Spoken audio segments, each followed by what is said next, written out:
ஏழை குடும்பங்களை சேர்ந்த ஒவ்வொரு மணப்பெண்ணுக்கும் திருமணத்திற்காக 1 சவரன் 8 கிராம் தங்கமும் மற்றும் ஒரு தரமான பட்டு சேலை. देश हित में हमको ये तय करना पड़ेगा कि साल भर तक घर में कोई भी फंक्शन हो, कोई भी कार्यक्रम हो, हम सोने के गहने नहीं खरीदेंगे, सोना नहीं खरीदेंगे.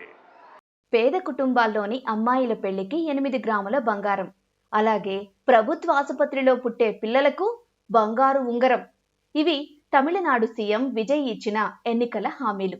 అయితే సీఎంగా విజయ్ ప్రమాణ స్వీకారం చేసిన రోజే ప్రధాని నరేంద్ర మోదీ బంగారంపై కీలక ప్రకటన చేశారు.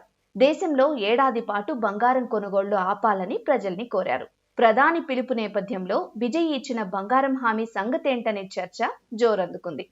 Modi ji has made an announcement to reduce the purchase of the gold for the next 1 year.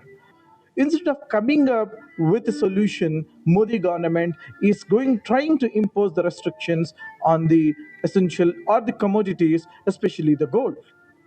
It is definitely a proof of failure of the Modi government, especially when the statement comes. ప్రభుత్వ ఆసుపత్రిలో పుట్టిన పిల్లలందరికీ బంగారు ఉంగరం ఇస్తానని ఎన్నికల ముందు విజయ్ హామీ ఇచ్చారు.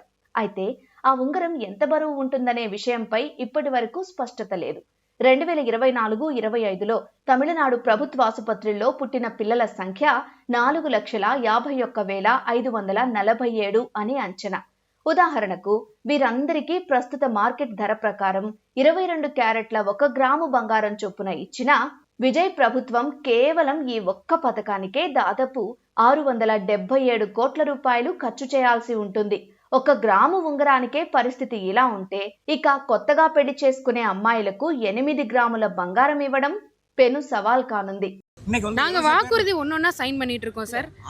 ஃபர்ஸ்ட் 3 வாக்குறுதி நம்ம ஆல்ரெடி பண்ணிட்டோம். டாஸ்மாக்கும் நம்ம அடுத்து பண்ணிட்டோம். ஒரு வாக்குறுதியை நம்ம நிறைவேற்றுறது கண்டிப்பா நடக்கும். நாங்க 2 நாள் தான் ஆயிருக்கு. 200 యూనిట్ల ఉచిత విద్యుత్, మహిళల సేఫ్టీ కోసం టాస్క్ ఫోర్స్, మాదక ద్రవ్యాల నివారణకు anti narcotic task force police station ఏర్పాటు వంటి 3 హామీల అమలును విజయ్ ప్రభుత్వం ఇప్పటి వరకు అమలు చేసింది.